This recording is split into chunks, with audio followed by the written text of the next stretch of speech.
Funding for To the Contrary provided by the E. Rhodes and Leona B. Carpenter Foundation, the Park Foundation, and the Charles A. Freoff Foundation.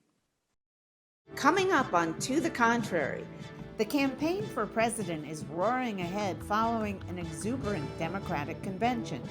So, do we know more about what VP Kamala Harris will do if she wins the White House? Then, with most political analysts saying this will be a very close election, what do the candidates need to do to win?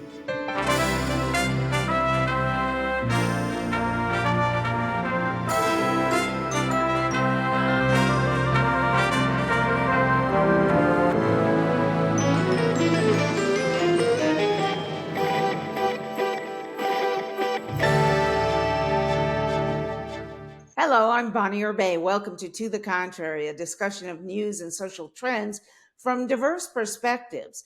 This week, who is Kamala Harris? Do we know more about her now that the very energetic and hopeful Democratic convention is in the rearview mirror? If she indeed becomes the first Black female president of the United States, how will she govern? And what can we expect from a Harris-Walz agenda? That's what we will ask our panel today. Joining us, Debra Carnahan, former judge and federal prosecutor, Carrie Sheffield of the Independent Women's Forum, national political reporter Jessica Washington, and Tiana Lowe Doescher, commentary writer for the Washington Examiner. So, Tiana, let's start with you. What did you learn about Kamala Harris and how she might govern from the convention? Well, she's doubling and tripling down on the things that made Joe Biden have to leave the race in the first place. Let's be real here. His age and his senility was really just the straw that broke the camel's back. The reason why his polling was quite bad relative to Trump, who was twice impeached, even before that disastrous debate implosion, is because of things like Bidenomics, prices that have increased nearly 20% on average since Biden and Harris took office. Officially now we know that there have been... Why do you say Bidenomics when it was in fact the Fed not lowering interest rates that caused a lot of the inflation? Bonnie, the Fed, that's not how monetary policy works. It's not that the Fed didn't lower interest rates, it's that they waited too long to increase them. So we wanted higher interest rates earlier, and they're probably going to cut too early, and we're probably going to have the same rebound inflation that we saw in the early 70s. And Kamala Harris wants to double down on this. Look, she wants to enact Nixonian-style price controls, which didn't work then. They didn't work in the USSR. We just had the BLS downgrade the number of jobs created under Biden and Harris by nearly 1 million. So, okay. They have a lot of joy, they have a lot of vibes, but they don't have a lot of real plans. Well, I don't think that I necessarily agree with this is what Joe Biden's issues were, and it was a problem, and the age question and the debate was the straw that broke the camel's back. I think that people will be analyzing this race and what happened with the Democrats, and it certainly is historic, what we've just lived through in the last 4 weeks. And certainly the economic indicators are looking better and better all the time. And now inflation's below 3%. So I think there's a lot out there that Democrats have a lot to be joyful about with the way that the economy is turning around. And is she as a candidate, let me ask you, is she as a candidate able to overcome what we know have been long-standing prejudices in this country against women leaders and against people of color? Yeah, that is a great question. And I think it remains to be seen. Right now, it appears that she is. And it's kind of an unexplained phenomenon. I mean, I think everybody's in here guessing, like, where is this coming from? I think one of the things is her youth compared to Joe Biden or Donald Trump, both who are pretty up there in age, both of them. I think that's invigorating a lot of young voters, and the polls are showing that. I know with my own family, with my own sons, they're in their 30s, their friends, they're a lot more fired up now. Yeah, I mean, I thought the Democrats had put on a very entertaining show, but I agree with Tiana that it's really light on substance. And when we're talking about the economy, that revised jobs report is really damning because the most important factor to note is that the revisions were in the private sector downward, and there were revisions upward for government jobs. That means the jobs, put that in air quotes, they're not real jobs. These are jobs that are put on the back of taxpayers. We're approaching $35 trillion in debt.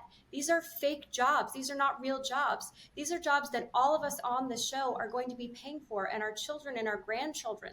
These are not real jobs. And so the economy is being propped up by fake jobs. But let's talk. I want to keep this really on Kamala Harris.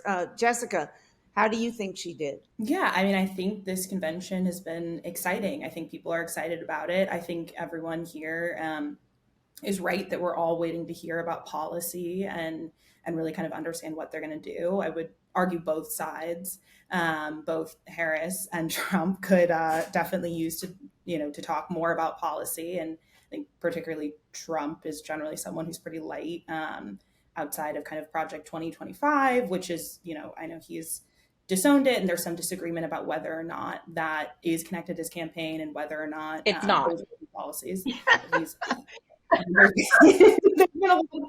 think there's been a lot of reporting that indicates kind of there's close connections. Whether or not it's explicitly going to be what he enacts or not, I think that's something we would have to wait and see. But there are certainly a lot of reporting on close connections between the two groups. The one only thing I would add is, as someone whose grandparents worked in the federal government, just some of the few jobs that Black Americans could get, I would argue that federal jobs are real jobs. And so let's talk about, well, first allow me to say one of my favorite, if not my favorite quote of the convention came from Michelle Obama, who was talking about what Trump said about Black jobs. And she said, and I think he might be running for one of those Black jobs, making a joke about the fact that he could be beaten by a Black woman.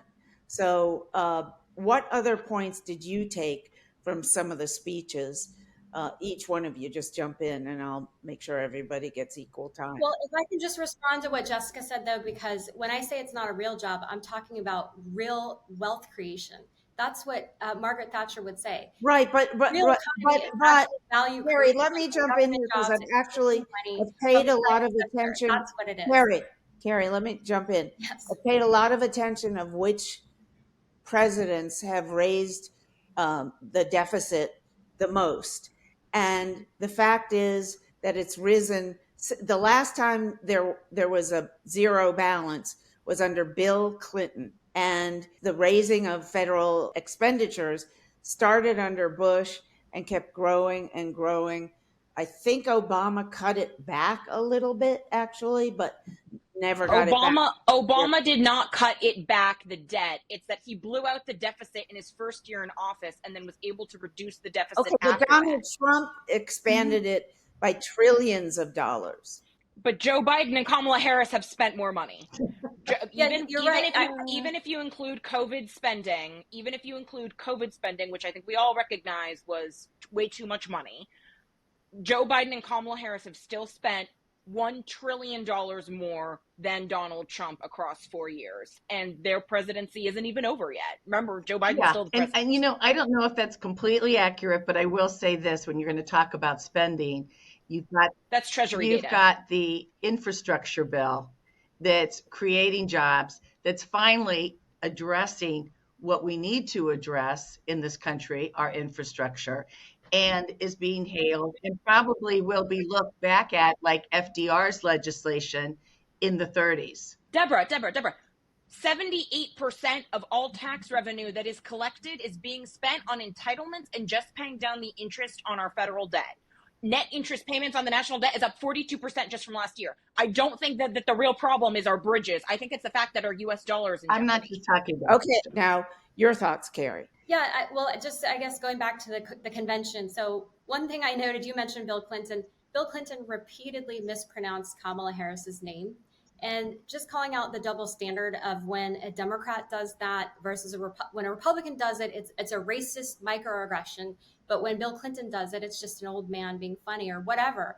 I will also say on Tim Walz's speech, he was trying to be Mr. All-American, apple pie. He ignored some very key policy failures under his watch. I mean, this is a guy who shut down his state. He basically criminalized so many behaviors under COVID. And then he has the audacity to say that he cares about freedom. And this is also a guy who embraces sanctuary cities while illegal immigrants are coming and committing crimes and then also and taking away jobs. When Donald Trump says black jobs, he is talking about the fact that under Barack Obama's DOJ, they actually looked at this. Illegal immigration has a negative, disproportionate impact on African-American high school dropouts when it comes to employment. That's what Donald Trump was talking about. All right, Jessica, what impression did you walk away with? Yeah, I think the point of conventions is to ramp up your base and get them excited to go out and vote for you. And I think if that's the goal of conventions, and I think Democrats have succeeded in that, I think it was exciting. I think it has energized the base. And so I think from those metrics alone, yeah, I think this was a successful convention for them. What did you think about Lil Jon's appearance early on in the convention? James Carville, Bill Clinton's campaign manager, said that the use of people by the Harris campaign, such as Beyonce, such as Lil Jon, might work great on both coasts, but won't sell so well in Middle America. Do you agree? I mean, I can't speak for, everyone across all the coasts of America. But I do think he's an energizing figure. I think most millennials in particular have pretty fond memories of Lil Jon from growing up and that kind of stuff. So yeah, I would argue it probably won't really turn anyone off from Harris. And I think the only thing you can do is kind of get people more excited. I think the percentage of people who would have such an issue with Lil Jon being on the stage that they wouldn't vote or turn out seems pretty minuscule. All right. And one thing I want to get to is Harris's political donations. They have broken all kinds of records. 60% of them came from women. Why is this happening? I think it's because she's a woman is a huge impetus for people to want to give, number one. I also think that women are very energized by the overturning of Roe v. Wade and the Dobbs decision. And I know that Republicans, and including former President Trump, keep saying, oh, I don't think abortion's an issue. And I heard the former president say, everybody in the country wanted this to happen. Everybody wanted me to do this, and I did it. Well, no, everybody in the country didn't. And the polling shows differently. And so I think that's another reason that women are contributing in droves the way that they are. Tiana, what do you think about what's driving donations? Does it have anything to do with Project 2025 by the Heritage Foundation, which Trump has distanced himself from, but the fact is it was written by staffers of his and handpicked people he helped get to the Heritage Foundation? Lots of people on both sides of the aisle will migrate from one administration to a think tank, and that does not make them part of the campaign. The Trump campaign has been very clear. They completely disavow Project 2025. I think at this point, the Heritage Foundation owes not just Trump, but also its donors an apology for false advertising that borderline is in violation of IRS code for 501c3s. I think a lot of it is Kamala Harris has always been a fantastic campaigner, and she's always been great with donations. It's part of the reason why she, as sort of an outsider, was able to compete with someone like a Gavin Newsom that had the Gettys bankrolling him, right? The issue is that she's a paper tiger. You have a candidate who's now been a candidate for over a month who has not sat down for a single interview. Meanwhile, that's not exactly correct. She did start answering towards the end of the convention. She started taking reporters' questions as she walked in and out and gave lengthy answers. So we've had so Bonnie, have we had 10 minutes of questions in 1 month of her being a presidential candidate who has not received a single primary vote in either 2020 or 2024? I would hope that the democracy dies in darkness crowd would be a little bit concerned about this fact. All right. And so she's great at a speech, but she needs to answer questions. Jessica, your thoughts? Yeah, I mean, my thoughts on whether or not Harris should sit down for an interview. I mean, I'm a journalist. I think that all the candidates should sit down for an interview. I think most reporters would love to sit down with her and actually get a chance to have a one-on-one interview, have that time. So I see, no reason not to. In terms of the fundraising numbers, I definitely think Dobbs has something to do with it in that decision. I mean, we saw that in the midterms. It's clearly an animating political issue, particularly for women. It's particularly women of color, women of color for sure, because obviously abortion is an issue that disproportionately impacts women of color. So this is an issue that's incredibly motivating for women in general, women in color in particular, and young women in particular, for whom this issue directly impacts as well. So I think it's not surprising to me that this has really motivated this group and that they're excited to see a woman, potentially our first female president. I think that's exciting for a lot of people. And I also think the issues are really animating for people as well. Debra Carnahan, your thoughts on this? Well, I'm sure she will sit down and do a press conference. She's also taken questions from reporters coming in and off of Air Force Two. And of course, that's not good enough either. I think she's done remarkably well. I think it's amazing what's gone on in the last 4 weeks. More amazing than I thought could possibly happen, quite frankly. But why do you think her campaign has obviously made the decision not to let her do interviews so far? Are they afraid she wouldn't do well? I don't think they're afraid. And what is that? I think there's only so many hours in the day. There's redoing the convention that they had to do. There's fundraising. There's picking a vice president. There's going out and campaigning that you have to do in the swing states. So there's a lot there, and it's working well for her. So I think what's working well, they've decided to stay with. And yes, reporters want to have more questions always, and she'll do a press including this reporter who has a request in for an interview, by the way. But anyway, from the celebration to the tough road ahead, the race for president, by all accounts, will be tight, especially in the important battleground states of Pennsylvania, Michigan, Wisconsin, Arizona, and North Carolina. Voters in more than a dozen states begin early voting next month, nearly 2 months before Election Day, November 5th. And there's a lot of work to be done even before the first vote is cast. Kamala Harris and Donald Trump will go head to head in a debate in September. There are undoubtedly other hurdles and obstacles if Kamala Harris is to make history as the country's first female president. Tiana, how do you think she would do in a debate against Donald Trump? So on the one hand, Trump is older. Trump is not incredibly disciplined all the time. If we get the Trump that we got before and after the shooting, that's a different story. If he continues to listen to his advisors and focus on Bidenomics, the border, crime, the kitchen table issues, that will win the election. If he makes it about his own personal grievances, let me just jump in here for a second and ask you, he shouldn't be talking about the fact that he thinks he's better looking than Kamala Harris? I think that was a compliment. He was pointing out, I don't think, regardless of partisanship, I don't think anyone here thinks that Kamala Harris isn't very good looking, right? But it didn't come across as a compliment at all.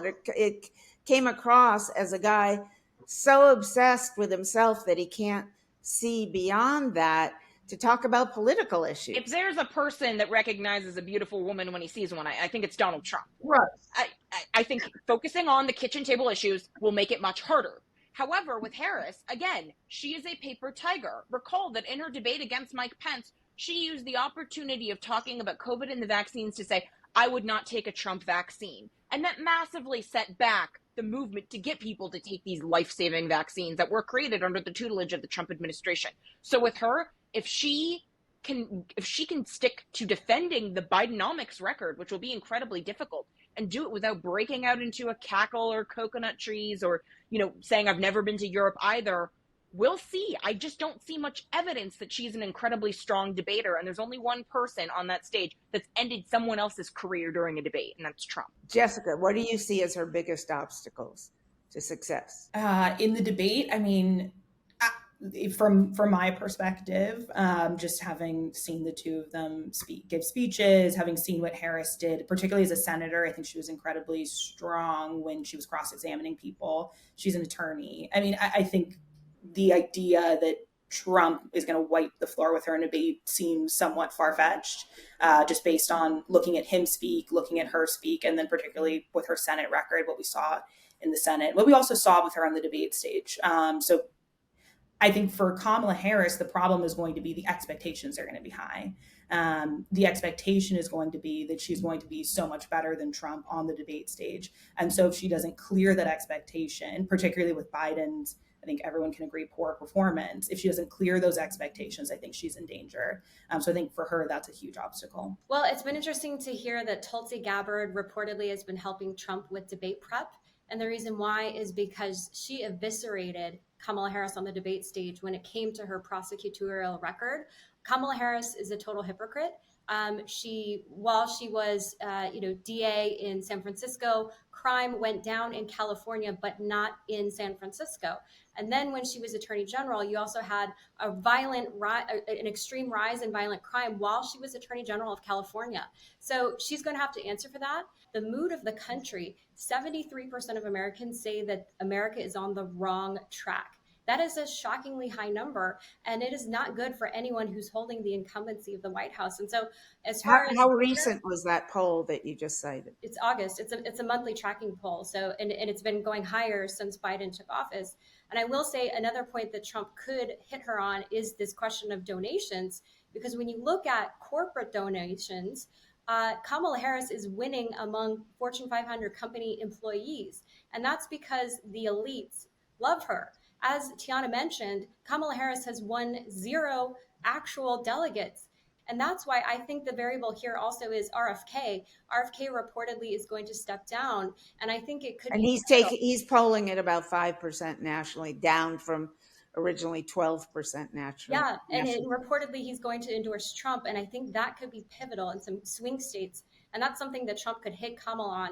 Why is your party, who says you care about democracy, completely throwing democracy down the drain here? One issue that's been talked about a lot this week in the media is what happens if she actually wins the electoral college vote, but Trump has worked over these last 2 years to set it up so that the electors will, in battleground states at least, are majority Republican, and they will vote, and people who will vote against certification. What happens then? Is that not her biggest obstacle to victory, or no? Your thoughts, Carrie? Well, I know that Trump was asked this question, I believe, by Caitlin Huey Burns at CBS. Will you accept the results? And he said, yes, I would, even if I lost. He did say that. So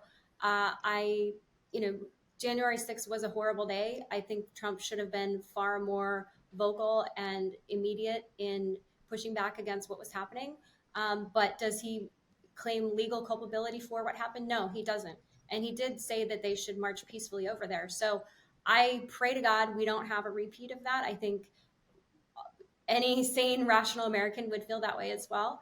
I think that finally the Trump campaign is pushing for early voting. I've been glad to see that. That's something that Republicans have been asleep at the wheel. Do you think, Debra Carnahan, that Democrats have prepared well enough for this if in fact it comes to pass? I'm not sure that we are, quite frankly. And as more strategies come out, and just like what recently happened in Georgia, and you had some of the new electors and the electoral board saying, no, unless our candidate wins, no, we won't accept the results. I mean, that's pretty stark. Unless our candidate wins, no, because what they're basically saying is it's not a true election unless our person wins, which is not the way the system works. I'm not sure that the recently elected bill, I just said enacted bill from Congress that Joe Biden signed back in 2023, if there's enough safeguards there to stop another January 6th from happening and ending up in violence and the day of the certification and people calling for the vice president to be hanged.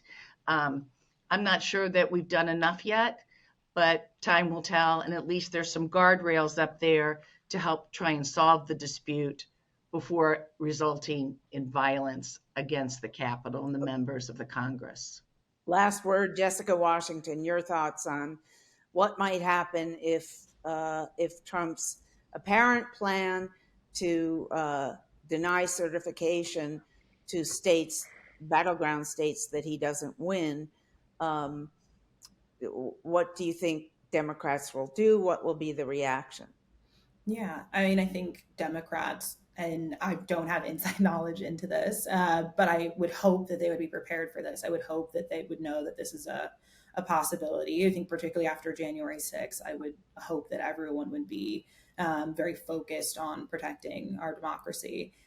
So yeah, that would be my assumption would be that Democrats are, aware of this as a concern and would be doing something about it. Although again, I don't have any information into how they've prepared.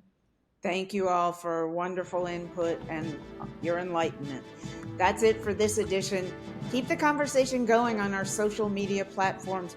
Reach out to us @To the Contrary and visit our website, the address on the screen.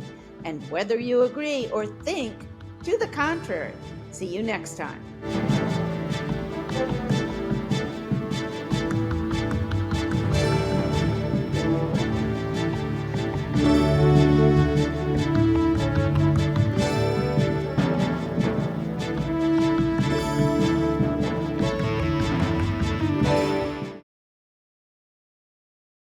Funding for To the Contrary provided by the E. Rhodes and Leona B. Carpenter Foundation, the Park Foundation, and the Charles A. Freoff Foundation.